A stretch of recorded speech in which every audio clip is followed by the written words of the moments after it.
ஓம் சாய்ராம், ஜெய் சாய்ராம். என் அன்பு குழந்தையே, உன்னை தேடி உன் குல தெய்வம் உனக்காக ஒரு செய்தியை அனுப்பி வைத்திருக்கின்றது. இன்று நான் இங்கே பேச நிற்பது வெறும் வார்த்தைகளை உங்களுக்கு சொல்வதற்காக அல்ல. பல தலைமுறைகளாக நம்மை கண்ணும் கருத்துமாக காத்து நம் இரத்தத்திலும் மூச்சிலும் கலந்திருக்கும் நம் குலதெய்வம் எனக்காக இல்லை, நம் அனைவருக்குமாக அனுப்பிய ஒரு இரகசிய செய்தியை, உன் வாழ்வியல் உண்மையை உங்களிடம் பகிர்வதற்காக சொல்லி அனுப்பியிருக்கிறது.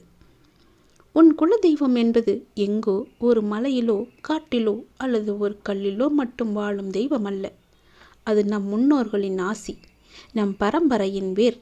நாம் தடமாறி போகும்போதெல்லாம் நம்மை தடுத்து நிறுத்தி நல்வழிப்படுத்தும் ஒரு அதீத ஆற்றல். சமீப காலமாக என் மனதில் ஒரு கேள்வி ஓடிக்கொண்டே இருந்தது. ஏன் எனக்கு மட்டும் இத்தனை சோதனைகள்? நான் நினைப்பது ஏன் உடனே நடப்பதில்லை என்று நான் சோர்ந்து போய் அமர்ந்திருந்த ஒரு இரவில் என்னுடைய உள் மனதின் ஆழத்தில் ஒரு குரல் கேட்டது. அதுதான் என் குலதெய்வத்தின் குரல். அது எனக்கு என்ன சொன்னது தெரியுமா? இந்த செய்திதான். மகளே, நீ தனி ஆள் அல்ல. உனக்கு பின்னால் ஒரு பெரிய பரம்பரையின் புண்ணியமும் உன் காவல் அரணும் இருக்கின்றது. கலங்காதே என்று என் தோள் மீது கை வைத்தது. என் கண்ணீரை துடைத்து விட்டது.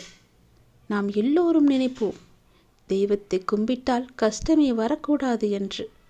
ஆனால் குலதெய்வம் எனக்கு உணர்த்திய முதல் செய்தி என்ன தெரியுமா? சோதனை என்பது உன்னை அழிப்பதற்காக அல்ல, உன்னை செதுக்குவதற்காக என்று. ஒரு சிற்பி கல்லை உளியால் அடிக்கும்போது அந்த கல் எவ்வளவு வலி தாங்காமல் அழுதால் அது என்றுமே சிலையாக முடியாதல்லவா?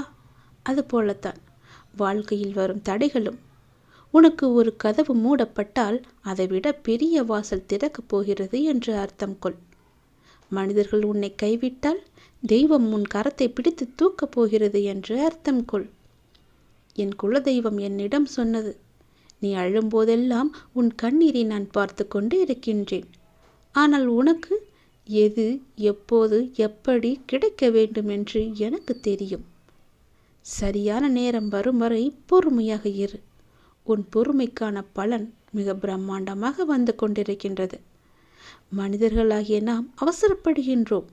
ஆனால் பிரபஞ்சமும் நம் குலதெய்வமும் நமக்கான பாதையை மிக சரியாக வடிவமைத்து கொண்டிருக்கின்றன. அதனால் சோதனைகளை கண்டு பின்வாங்காதீர்கள்.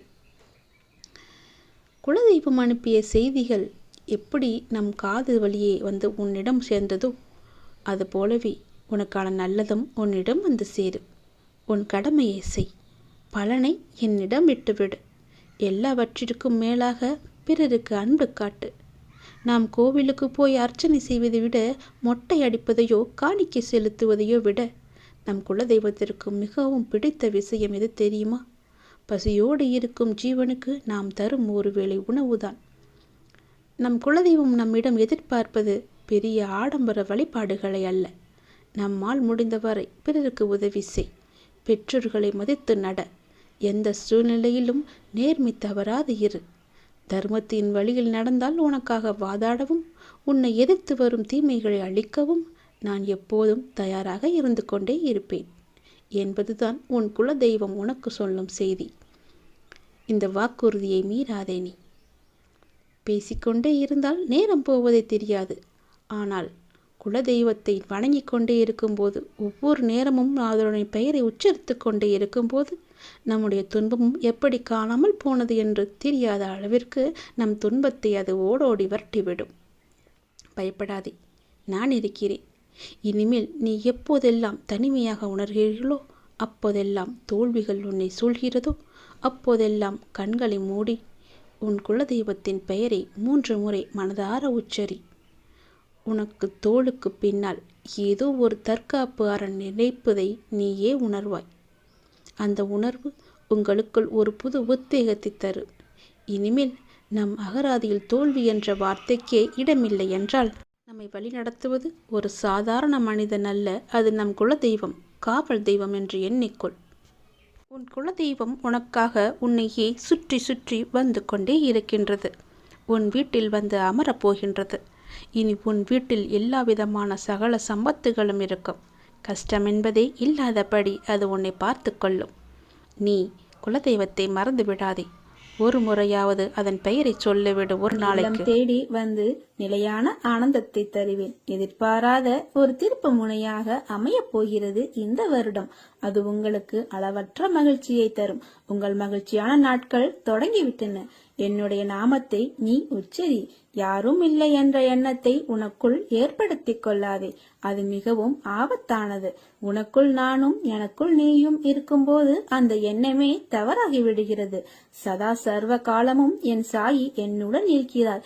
எனக்கு என்ன கவலை என்று சொல்லிப்பார். உனது பயமெல்லாம் போய் தைரியம் கிடைக்கும். நானே நிரந்தரம், மற்றவையெல்லாம் கலந்து போகும் மேகங்கள்.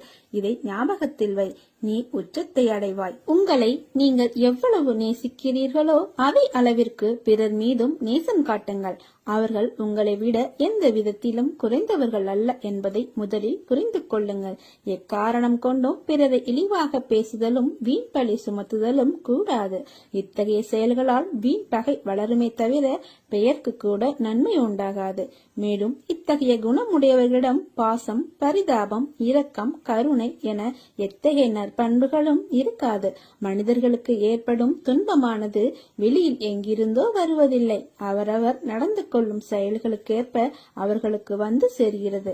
பிறரை பழிப்பதாலும் நமக்கு துன்பம் வரும். ஆகவே பழி சொல்லை விட்டு அனைவரிடமும் பரிவுடன் நடந்து கொள்ள வேண்டும். சிலர் மற்றவர்களை பற்றி குறை சொல்லுவதையோ வழக்கமாக கொண்டிருப்பார். பிறர் செய்யும் நல்ல செயல்களை கூட மாற்றி திரித்து பேசுவர். அடுத்தவர்களை குற்றம் சொல்லிக் கொண்டிருப்பவர்களிடம் யாரும் நெருங்க கொண்டிருக்க மாட்டார்கள். ஒரு கட்டத்தில் அவர் தன் நண்பர்கள் மற்றும் சுற்றத்தார் அனைவரையும் இழந்து தனித்து நிற்க வேண்டிய சூழ்நிலைதான் வரும். இறுதி வரையில் அவருக்கு சொந்தம் உறவு என யாரும் இல்லாமலேயே போய்விடும். புறம் கூறி பொய்த்துயிர் வாழ்தலின் சாதல் அறங்கோறும் ஆக்கம் தரும் என்றார் வள்ளுவர். ஒருவர் இல்லாத போது அவரை பழித்து பேசி அவர் இருக்கும் போது பொய்யாக வேறொன்று சொல்லி உயிர் வாழ்வதை விட சாதல் நல்லது என்கிறார். ஆனால் இன்று வம்பு பேச்சுகள் இறந்தவரையும் விட்டு வைப்பதில்லை என்பதுதானே நடப்பியல். உண்மை என்னவென்று அறிந்து கொள்ளாமல் காலத்துக்கும் வம்பு பேசிக்கொண்டு மற்றவர்கள் மீது எக்காரணம் கொண்டும் புறம் சொல்ல கூடாது. அந்த தவறை நாம் ஒருபோதும் செய்யக்கூடாது. ஒருவரை புகழ்ந்து பேசாவிட்டாலும் பரவாயில்லை, ஆனால் இகழ்ந்து பேசாதீர்கள். மற்றவர்கள் பற்றி குறம் கூறாதிருக்கும் வகையில் நம் அகம் மேம்பட வேண்டும். புறம் கூறுவதை தவிர்த்து நம் அகத்தை மேம்படுத்த வேண்டும். வசதிகளும் வாய்ப்புகளும் செல்வாக்கும் அதிகாரமும் அளவின்றி இருக்கும் போது இறைவனை பற்றி நினைவே இல்லாமல் நான் நான் என்று மமதை கொண்டு இருமப்பா இருந்துவிட்டு இறுதியில் எல்லாவற்றையும் இழந்த நிலையில் இறைவனிடம் அடைக்கலம் வேண்டுவது இவ்வுலகில் பெரும்பாலான மனிதர்களின் வழக்கமாக போய்விட்டது. அந்நிலையிலும் தன்னிடம் சரணாகதி அடைந்தவர்களை கைவிடாமல் நாம் செய்த பிழைகள் யாவற்றையும் பொறுத்து கொண்டும் மன்னித்தும் நம்மை காத்து ரட்சிப்பவர் சத்குரு ஒருவரே. அவர் சாய்பாபாவே ஆவார். சத்குரு நினைத்தால் கடந்த காலமும் நிகழ்காலம் ஆகும், நிகழ்காலமும் எதிர்காலம் ஆகும். நம்முடைய ஜென்ம ஜென்மாத்தின் கணக்குகளை தீர்த்து வைப்பவர் சத்குரு சாய்பாபா அவரே. உள்ளார்ந்த நம்பிக்கையும் தைரியமும் பொறுமையும் சகிப்புத்தன்மையும் இல்லையெனில் குருவின் அருள் சாத்தியமில்லை. குருவின்றி ஞானமும் இல்லை, குருவின்றி மோட்சமும் இல்லை, குருவின்றி உயர்வும் இல்லை, குருவின்றி எதுவும் இல்லை. நான் கடுமையும் கண்டிப்பும் மிகுந்தவராக துவக்கத்தில் தோன்றலாம். ஆயினும் என்னுடைய அன்பு லாபம் எதையும் எதிர்பார்க்காதது. பொறுமையாகவும் தைரியமாகவும் என்னிடம் உறவை தொடர்ந்தால் உனக்கு மங்களங்கள் உண்டாகும். சாய் மீது நம்பிக்கையோடும் பொறுமையோடும் நாம் அவரை கண்காணித்து வந்தால் அவர் நம்மை ரட்சிப்பார். விண்ணை நம்பு, முடியும் என்று உன்னை நம்பு. கொஞ்சம் நேரம் பிடிக்கும் என்பதை தவிர கடக்க முடியாத கவலை என்று எதுவும் இல்லை. உன் வாழ்க்கையில் இனி நல்லதுதான் நடக்கப் போகிறது. உன் சாயப்பா சொல்வதை முழுவதுமாய் கேட்டுக்கொண்டு நிச்சயமாக உன் பயணத்தை தொடரு. எல்லாம் வெற்றி மட்டுமே கிடைக்கும். எவர் ஒருவர் தம்முடைய மனோதைரியத்தை என்னிடம் முழுமையாக ஒப்படைத்து திடமான விசுவாசத்தை மனதில் தரித்து என்னை வணங்கி வழிபடுகிறாரோ அவர் பெரும் பேரும் பெற்றவர் ஆவார். அவருக்கு நான் எக்காலமும் கடன்பட்டவனாவேன். அவருக்கு யாரும் எந்த கெடுதலும் செய்ய முடியாது. உன் வீட்டில் இப்போது சுப காரியம் நடக்குமா என கவலைப்பட்டு கொண்டிருக்கிறாய். மகளே, நிச்சயம் நிறைவேறும். இந்த சாயின் ஆசியோடு நிறைவேறும். நம்பிக்கையோடு முயற்சி செய். உனக்கு துணையாக உன் அருகில் நான் இருக்கிறேன். நீ உண்மையோடும் ஆன்ம உணர்வோடும் கண்ணீரோடும் செய்கின்ற பிரார்த்தனைகளை நான் கேட்டுக்கொண்டு தான் இருக்கிறேன். உன் எதிர்கால வாழ்க்கை நீ எதிர்பார்த்தது போல் உன்னை வந்து சேரும். இனிமேல் உனக்கு வெற்றிதான். பதற்றப்படாதே. நீ எனது கண்காணிப்பில் இருக்கும் போது எந்த தவறும் நடக்க விட மாட்டேன். என்னை நீ நம்பு. எனது ஆசீர்வாதம் என்றும் உனக்கு உண்டு. நான் இருக்கிறேன். கலங்காதே. சாயின் ஆசீர்வாதங்கள் எவ்வளவு அசாத்தியமானது என்பதை நீங்களே சிந்தித்து பாருங்கள். உங்கள் விருப்பம் நிறைவேறும். ஆனால் நீங்கள் சந்தேகப்படுகிறீர்கள் என்பது உண்மையல்லவா? முதலில் பாபாவிற்கு நாம் நன்றி கூற வேண்டும். இன்று நமக்கு கிடைத்திருக்கும் வசதிகள், வாய்ப்புகள் ஆகியவற்றை அவை சிறியதாக இருந்தாலும் அவற்றை நமக்கு கொடுத்ததற்காக நன்றி கூற வேண்டும். பண வசதியில், படிப்பில், அந்தஸ்தில், வேலை வாய்ப்புகளில், பதவிகளில், வீட்டு வசதியில் நம்மை விட கீழ்நிலையில் உள்ளவர்களை விட மேலான நிலையில் நம்மை வைத்திருப்பதற்கு பாபாவிற்கு நன்றி கூற வேண்டும். எத்தனையோ குருமார்கள் இருந்த போதிலும் அவரிடம் நாம் நம்பிக்கை வைத்து அவரை வழிபட வைத்ததற்காக அவருக்கு நாம் நன்றி கூற வேண்டும். உன் வாழ்க்கை புதுப்பிக்கப்படும் நேரம் வந்துவிட்டது. இன்று முதல் உன்னுடன் நான் வந்துவிட்டேன். உன் கடமையை செய். நான் இருக்கிறேன். உன்னோடு நான் இருப்பேன். ஆனந்தமாய் நீ இருப்பாய். பொறுமையோடும் நம்பிக்கையோடும் இரு. விரைவில் நல்ல மாற்றங்கள் நிறைந்த மகிழ்ச்சியான வாழ்க்கையை அமைத்து தருகின்றேன். நீ விரும்பிய வாழ்க்கை வாழப்போகிறாய். உன்னோடு நான் இருப்பதை உணர்ந்து கொள்ளும் நேரம் வந்துவிட்டது. உன் கண்ணீரை துடைக்கத்தான் நான் உன் வாழ்வில் நுழைந்தேன். நீ என்னிடமே வந்து அழுகிறாய். நீ கேட்கவே வேண்டாம். உன் விளைவுகள் நான் அறிவேன். அதற்கான கால நேரத்தில்தான் நான் உனக்கு தர முடியும். சற்று பொறுமையுடன் காத்திரு. நீ எந்த வேண்டுதலையும் என்னிடம் வைக்க தேவையிருக்காது. உன்னை காப்பது என்னுடைய பொறுப்பு. உனக்கென்று உரிய ஒன்று உன்னை தேடி தானாகவே வரும். ஒரு நன்மையும் நடக்காத என்று ஏங்குகிற உன் வாழ்வில் நான் அற்புதம் செய்ய போகிறேன். மனதில் உள்ள குழப்பங்களை எண்ணி கவலை வேண்டாம். எல்லாம் சரியாகிவிடும். இனி உன் வாழ்க்கை சந்தோஷமாகும். என் மீது நம்பிக்கையுடன் இருப்பவர்களை நான் என்றும் கைவிட மாட்டேன். நிராகரிப்புகளை கண்டு மனம் தளராதே. உன்னை யாராவது தூக்கி எறிகிறார்கள் என்றால் இறைவன் உன்னை மேலே தூக்கி விடுகிறான் என்று அர்த்தம். கூடிய விரைவில் மகிழ்ச்சி தரும் செய்தி ஒன்று உன்னை தேடி வரும். இது சாயப்பாவின் சத்திய வாக்கு. உன் வேதனைகள் முடியும். சந்தோஷமாக நீ இருப்பாய். இதோ நான் உன் வீட்டிற்கு வருகிறேன். என்னை ஏற்றுக்கொள்வாயா? நிகழ்வது எல்லாமே உம்முடைய நன்மைக்காகவே நிகழ்கிறது என்று நம்பிக்கையோடு ஏற்றுக்கொள். உனக்கு கெடுதல் நேரிட நான் அனுமதிக்க மாட்டேன். நம்பிக்கையோடு நீ உன் கடமையை செய். உனக்கான அந்த நல்ல நாள் நிச்சயமாக உன்னை தேடி வரும். உன் எதிர்பார்ப்புகள் நிறைவேறும். நான் இருக்கிறேன். மகளே, நீ எதுக்கும் கவலைப்படாதே. தைரியமாக போ. எதையும் தாங்கிப்பார். வாழ்ந்து விடலாம். இந்த சாயி உன் பின்னாலும் உனக்கு முன்னாலும் உடன் வருகிறான் என்பதை நினைவில் கொண்டு என் பெயரை உச்சரித்து வா. அனைத்தும் சுபமாக முடியும். சாயப்பா உனக்கு என்றும் துணை இருப்பேன். இந்த உலகம் என்பது எல்லோருக்குமே சமம்தான். யாரும் இங்கே அனாதைகள் அல்ல. யாரும் இங்கே உற்றார் உணர்வுகள் இல்லாத தனியாக விடப்பட்ட நபர் அல்ல. எல்லோருக்குமே எல்லாமே இருக்கின்றது. யாரும் எதுவும் இல்லாமல் இங்கே இருக்கவில்லை. அவர்களுக்கு துணையாக நான் இருக்கிறேன். இந்த உலகத்தில் உயர்ந்தவர் தாழ்ந்தவர் என்று யாருமே கிடையாது. யாரும் ஏழையும் அல்ல, யாரும் பணக்காரரும் அல்ல, யாரும் உயர்ந்த ஜாதியும் அல்ல, யாரும் தாழ்ந்த ஜாதியும் அல்ல. யாரும் யாரை விடவும் உயர்ந்தவர் என்றோ தாழ்ந்தவர் என்றோ மதிப்பு மிக்கவர் என்றோ அறிவானவர் என்றோ அழகானவர் என்றோ உங்களையும் நீங்கள் மற்றவர்களையும் நினைக்க வேண்டாம். இந்த பூமியில் ஒவ்வொரு மனிதர்களுமே சிறப்புக்குரியவர்தான். அனைவருமே தத்தம் துறைகளில் சிறப்பானவர்களே.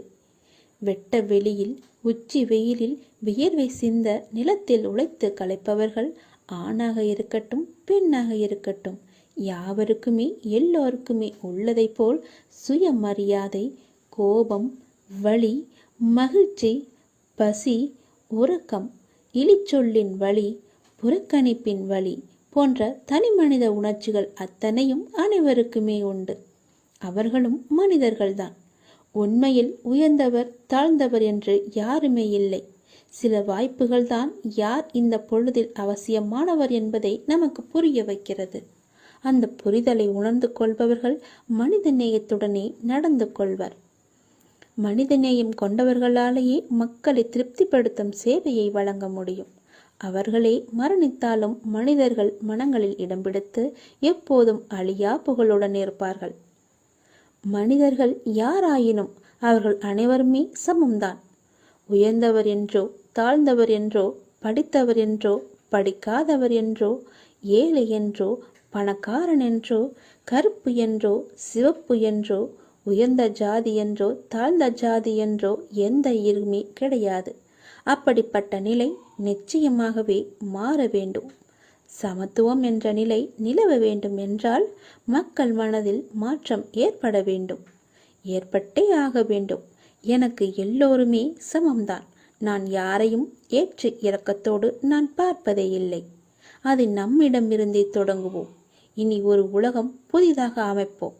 நிகரான மனிதர்களை மதிப்போம். நாமாக வாழ்வோம். முதலில் மனிதனாக வாழ்வோம்.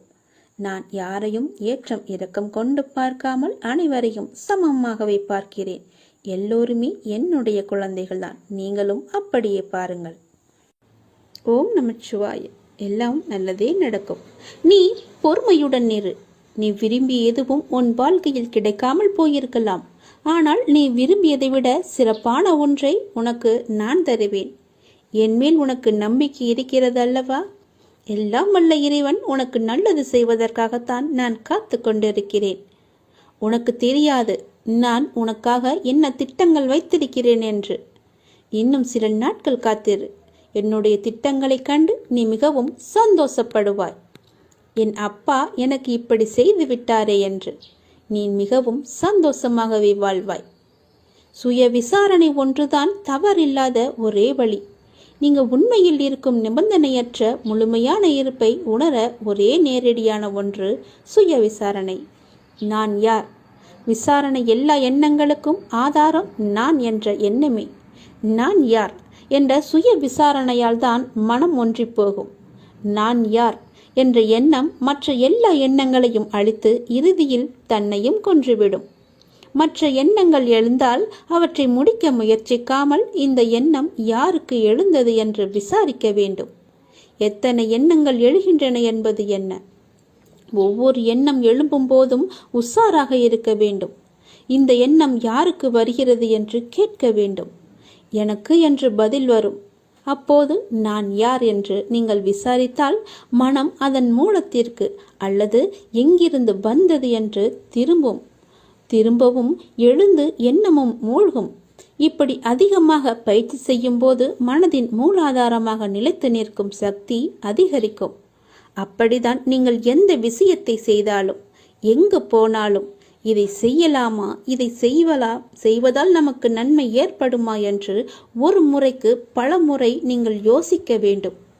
எடுத்தோம் முடித்தோம் என்று எந்த ஒரு காரியத்தையும் செய்யக்கூடாது. இன்றைய நிலைக்கு இது வந்தால் நமக்கு சரியாக இருக்கும் என்று நீங்கள் நினைக்கலாம். அது நாளை உங்களுக்கு சரியாக இருக்குமா என்று ஒரு தடவைக்கு பல முறை யோசித்து செயல்படுங்கள். இல்லையென்றால் நீங்கள் பிரச்சனையில் போய் மூழ்கி விடுவீர்கள். எல்லாவற்றையும் தீர்ப்பதற்கு நான் இருக்கிறேன். இருந்தாலும் நீங்கள் கொஞ்சம் கவனமாகவே இருக்க வேண்டும். எல்லாவற்றையும் யோசித்து செயல்பட வேண்டும். எங்கு போனாலும் யோசித்து பாருங்கள். நல்லது நடக்கும். ஓம் நமச்சிவாய. எல்லாம் நல்லதே நடக்கும். இனி எல்லாமே உனக்கு நல்லதாகவே நடக்கும். நீ மனதில் குழப்பத்தோடு இருப்பதால் செய்யும் எல்லா செயலிலும் உனக்கு கவனம் செலுத்துவதாக நினைத்து கொண்டு நீ இப்போது கவனமின்றி எல்லாவற்றையுமே இழந்து கொண்டு வந்து கொண்டிருக்கிறாய். சரிதானே? உன்னிடம் உள்ளது எல்லாமே இழக்கும் சூழ்நிலையில் இருக்கிறது. ஏனென்றால் உன் மனதில் குழப்பம் உன்னை ஆட்டி படைத்துக் கொண்டிருக்கிறது. எந்த சூழ்நிலை ஆயினும் அதிலுள்ள நல்லதை மட்டுமே பார்க்கும் பழக்கத்தையும் பக்குவத்தையும் நீ வளர்த்துக்கொள். அப்பொழுதுதான் உன்னால் எவ்வளவு கடினமான சூழ்நிலையும் எதிர்கொள்ள முடியும். நீ ஒன்றை மட்டும் புரிந்து கொள்.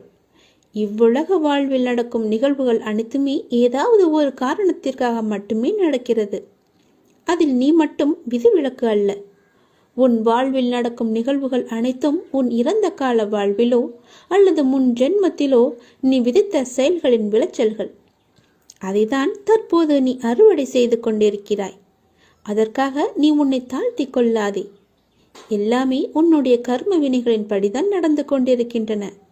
இப்பொழுது நீ செய்யும் செயல்களுக்கான பலனை நிச்சயமாகவே வருங்காலத்தில் நிச்சயமாகவே அனுபவிக்க வேண்டும்.